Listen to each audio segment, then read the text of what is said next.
गेल्या 2-3 दिवसापासून राजकीय वर्तुळात काँग्रेसचे माजी आमदार संग्राम थोपटे हे काँग्रेस सोडणार आणि भाजपमध्ये प्रवेश करणार अशी चर्चा होती। आज अखेर त्यांनी पत्रकार परिषद घेतलेली आहे आणि आपण भाजपमध्ये प्रवेश करत असल्याचं त्यांनी जाहीर केलेलं आहे। या संदर्भात बोलण्यासाठी आपल्यासोबत स्वतः संग्राम थोपटे आहेत।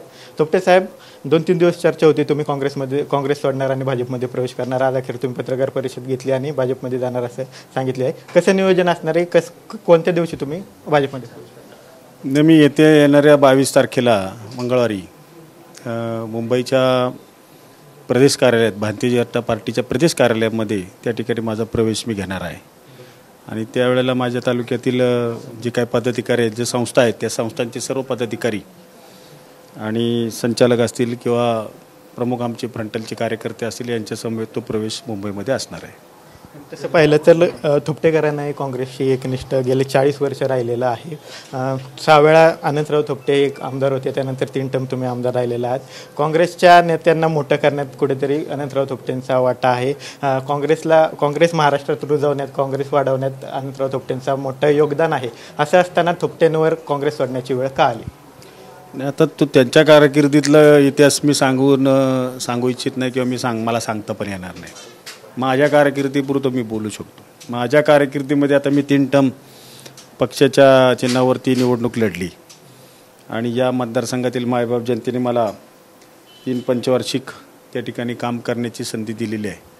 खरं तर त्या मतदारसंघातील जनतेच्या सुद्धा अपेक्षा माझ्याकडून निश्चितच लोकप्रतिनिधी म्हणून होत्या आणि त्या निश्चित मूर्त रूपाला नेण्याचा काही ठिकाणी मी प्रयत्न केला। काही ठिकाणी अधिकची गती देण्याकरता जर का मला अधिकचं जर काही पदं त्या ठिकाणी पक्षाच्या माध्यमातून मिळाली असती तर त्याला वाटतं अजून एक चांगल्या पद्धतीचं काम मला या ठिकाणी उभं करता आलं असतं, परंतु तशा पद्धतीचं काम काही झालं नाही। पक्ष पातळीवरून बऱ्याच वेळेला मी माझ्या इच्छा आकांक्षा व्यक्त केल्या, किंबहुना पक्षश्रेष्ठींपर्यंत सुद्धा माझी भूमिका मांडली, पण ठीक आहे, ती भूमिका त्यांनी ऐकून घेतली, पण त्याच्यावर सकारात्मक काही निर्णय त्यांनी कधीच दिला नाही। बरं, म्हणजे 2019ला मंत्रिपद मिळालं नाही, विधानसभा अध्यक्षपद मिळालं नाही, विरोधी पक्ष नेत्याची संधी होती ते पण मिळालं नाही, हे सर्वची खंत तुमच्या मनात अजून आहे का, नाराजी आहे? नाही, होतीच ना। आता बघा, माझ्या मनात खंत असण्यापेक्षा कार्यकर्त्यांच्या मनामध्ये आता फार मोठ्या पद्धतीचा असंतोष निर्माण झालेला होता। माझ्या मनात तर होतीच, ठीक आहे, मला मिळालं नाही, मी म्हटलं बाबा परत मिळेल, परत पण डावलं, परत म्हटलं तिसऱ्यांदा तरी मिळेल, पण तिसऱ्यांदाही मिळालं नाही। लोक आता जनता म्हणाले, कार्यकर्ते म्हणाले, तुम्ही नुसतंच म्हणताय मिळेल मिळेल मिळेल, कधी मिळेल? म्हणजे आम्ही सुद्धा तुमच्याबरोबर काम करतोय, या मतदारसंघात किंवा तालुक्याला काय मिळावं, विकास कामाच्या माध्यमातून मिळावं, तुमच्या रूपाने मिळत असेल तर आमच्यासारख्याला अशी भूमिका सर्वसामान्यांची आहे, ती काय वावगी आहे असं नाही। आणि म्हणून थोडंसं त्यामध्ये पक्ष पातळीवरून सुद्धा बऱ्याच वेळेला दुजाभाव झाला आणि खंत हीच आहे की आम्ही पक्षाच्या आदेशाविरुद्ध कधीच वागलो नाही। ज्या वेळेला पक्षाने आम्हाला आदेश दिला, लोकसभेला आघाडीचं काम झालं पाहिजे, आघाडीचं काम झालं पाहिजे, सगळ्यांच्या पुढं लागून आम्ही काम करत होतो, केलं। नंतर तुम्ही कसब्याच्या निवडणुकीचं बघितलं असेल, तिथं निरीक्षक म्हणून काम करणं असेल, लातूरला म्हणून काम करायचे निरीक्षक म्हणून पाठवलं असेल, अगदी कर्नाटक राज्यामध्ये इंडीला मला पाठवलं असेल, तिथं सुद्धा असेल, किंवा अजून पक्ष पातळीवर जिल्हा स्तरावर असेल, राज्य स्तरावरतीच्या ज्या घडामोडी पक्ष आदेशानुसार झाल्या त्याच्यात मी कुठंच कमी नाही ना, कामच केलं ना। ठीक आहे, काही कारणं अशी आहेत की त्यामुळे मला संधी मिळाली नाही। आता त्या संधी न मिळाल्यामुळं नुकसान तर व्यक्तिगत माझं झालं का, तर ठीक आहे झालं, पण माझ्यापेक्षा जास्त मतदारसंघाचं नुकसान झालं। माझ्या जनतेला ज्या पद्धतीने मला जनतेने निवडून दिलं, अपेक्षेने काम करेल, ह्याच्याकडून विकासाचं स्वप्न पूर्ण होईल, ते सुद्धा स्वप्न ज्या पद्धतीनं साकार व्हायला पाहिजे ते झालेलं नाही। आणि म्हणून काय आता प्रश्न शिल्लक आहे तालुक्यातले, विशेष म्हणजे हा सगळा दुर्गम डोंगरी तालुका असल्यामुळं या मतदारसंघातले प्रश्न मोठे आहेत आणि यासाठीचा भरघोस निधीची आवश्यकता या मतदारसंघाला आहे।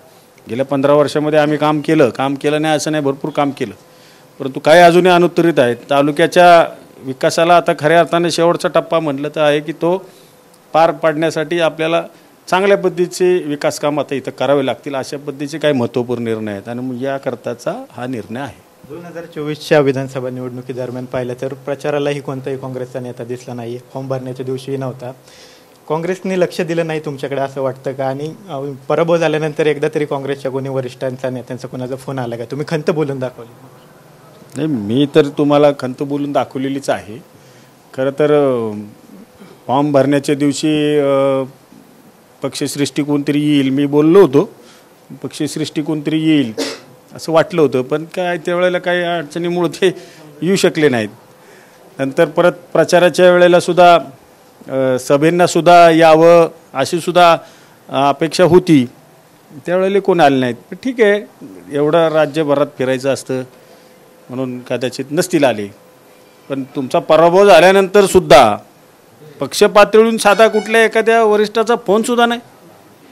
हे नेमकं काय, आम्ही काय चुकीचं केलं आहे? आम्ही निष्ठेनेच काँग्रेसचं काम करतो ना इतके वर्ष. आम्ही पक्षाला मानूनच आजपर्यंत चाललो ना पुढं. आणि कुठला आदेश पक्षाचा बड्डा आवडला आम्ही तेच केलं. आम्ही उपकार केले नाहीत, आमचं काम होतं ते आम्ही केलं. परंतु काय आहे की साधी कार्यकर्ता म्हणून, आम्ही पक्षाचा कार्यकर्ता म्हणून साधी विचारपूससुद्धा जर होत नसेल तर थोडंसं खंत वाटते, मनाला दुःख वाटतं की आपण इतकी वर्ष, दुसरी पिढी आता आपली तर चालली, करतोय आपण काम, त्याचा कुठं विचार होताना दिसत नाही, खंत आहे. तुमच्या पक्षप्रवेशावेळी काँग्रेसचे आणखीन काही माजी आमदार किंवा प्रमुख नेते प्रवेश करणार आहेत का? असं काही मी कोणाशी संपर्क केलेला नाही. फक्त मी भोर, राजगड आणि मुळशी या 3 तालुक्यातील जनतेशी संवाद साधलेला आहे. आता अजून तरी काही मी तसं कोणाशी चर्चा केलेली नाही. तुम्ही या सर्व गोष्टींसाठी अमित शहांची भेट घेतली. अमित शहा रायगडच्या दौऱ्यावर होते तेव्हा पुण्यात मुक्कामी असताना त्यांची भेट घेतली असं सुद्धा चर्चा आहे.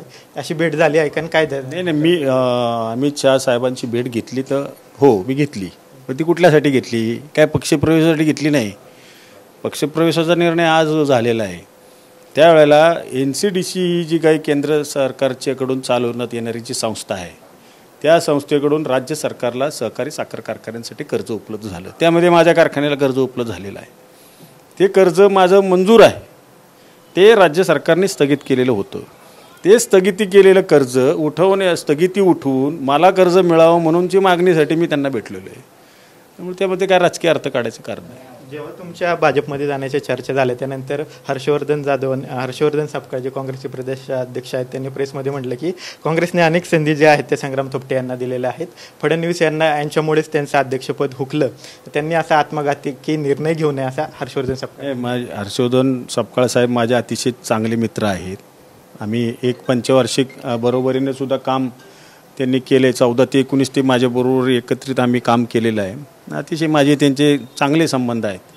ठीक आहे, अध्यक्ष म्हणून त्यांची भूमिका त्यांनी मांडली त्याबद्दल मला काय म्हणायचं नाही किंवा त्यांच्याबद्दलही व्यक्तिगत मला काय बोलायचं नाही. परंतु त्यावेळेचं अध्यक्षपद कोणामुळे गेलं हे खरा इतिहास मला वाटतं त्यांना माहीत नसावा किंवा कुणी चुकीची माहिती त्यांच्यापर्यंत दिली असेल. ते जे त्यांना जे माहिती मिळाली ती चुकीची आहे, तशी वस्तुस्थिती नाही. वस्तुस्थिती वेगळी आहे.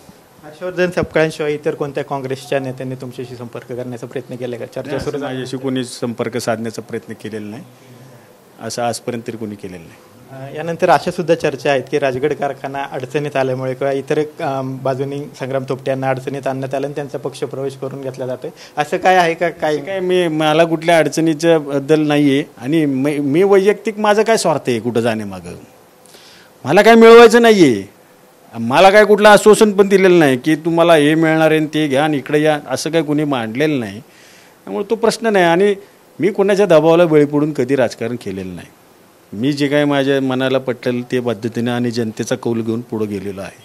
आणि म्हणून तसा काय कुठला असा मुद्दा नाही की त्यामुळे मी पक्षप्रवेश करतोय, हे सगळं काही चुकीचं आहे. दादा, तुम्ही खरं तर इतकं वर्ष काँग्रेसमध्ये होता. काँग्रेस हा खरं तर सेक्युलर पक्ष मानला जातो आणि भाजपमध्ये आता तुम्ही जाताय, भाजप हा हिंदुत्ववादी पक्ष मानला जातो. आता हे जुळवणं तुम्हाला किती आव्हानात्मक वाटतं? काय हे बघा, तुम्ही सेक्युलर किंवा हिंदुत्ववादी असे जे काही म्हणतायत ते ठीक आहे, जे असेल ते असेल, तो मुद्दा नंतरचा आहे. प्रश्न असा आहे की मायबाप जनतेची तुम्ही जर का व्यवस्थित सेवा केली, त्यांचं काम केलं, त्यांच्या सुखदुःखात अडचणीत जर तुम्ही खंबीरपणे उभे राहिला तर पक्ष कुठलाही असो, मायबाप जनता ही तुमच्या पाठीमागं उभं राहते. मी 15 वर्ष अनुभवलेलं आहे. म्हणजे काय मला कुठलं सत्तेत स्थान मिळालं म्हणून माझ्याबरोबर जनता राहिली का? नाही. सत्तेत स्थान मिळत नसताना सुद्धा जनतेनं मला त्या ठिकाणी विकास कामाच्या जोरावर जे काही मी केलं असेल किंवा माझा जो संपर्क असेल किंवा माझ्यावरचं जो प्रेम असेल त्याच्यामुळं मला जनतेने या मतदारसंघातून 3 वेळा सलग संधी दिली, ही सुद्धा अतिशय महत्त्वाची बाब आहे. पण त्याच्यामध्ये विचार कुठला हा जरी असला तरीसुद्धा तुमचं व्यक्तिगत प्रेम हे सुद्धा एक अतिकडच्या काळाचा मतदारांचा विषय असतो. त्या पद्धतीचं काम मी केलं म्हणून मला संधी दिली. पण इतक्या दिवस जो अल्पसंख्याक गट तुमच्यासोबत होता तिन्ही तालुक्यातला, तो याच्या पुढेही तुमच्यासोबत राहिला असं निश्चित राहील, का नाही राहणार. सर्व अल्पसंख्याक बांधव आमच्याबरोबर आहेत पहिल्यापासून. ते आमच्या सुखदुःखात सहभागी असतात, आम्ही त्यांच्या सुखदुःखात सहभागी असतो, त्यामुळे ते आमच्याबरोबर राहतील. खरं तर तुम्ही आता भाजपमध्ये जाण्याचा निर्णय घेतलेला आहे, पण इतके दिवस जे तुमच्या विरोधात तालुक्यातले मतदारसंघातले भाजपमधून काम करत होते, इतके दिवस विरोधी भूमिका घेत होते, त्यांना तुम्हाला स्वीकारणं अवघड जाणार आहे. त्यांच्या विरोधात स्वीकारण्याची तुम्ही तयारी ठेवली का? विरोध स्वीकारण्याची तयारी आहे का? नाही, विरोध केला जाऊ शकतो किंवा यांना आम्हाला स्वीकारता येणार नाही तर त्याच्यावर मी बोलेल, नाही तर मला नाही बोलायचं या विषयावर. तुम्हाला असं कोण म्हटलंय का? विरोध होण्याची शक्यता आहे. नाही, त्यांचं कोणाचं मत, त्यांनी कोणाचं मत काय आहे जर असेल आता मांडलं असेल तर मी त्याच्यावर बोलेल, नाही तर मग त्यापेक्षा न बोललेलं बरं. धन्यवाद. तर भाजपमध्ये प्रवेश करणार असं जाहीर केल्यानंतर संग्राम थोपटे यांनी आपली प्रतिक्रिया जी आहे ती दिलेली पाहायला मिळते. कॅमेरा पर्सन विशाल रायपुरेसह विनय जगताप, TV9 मराठी, भोर, पुणे.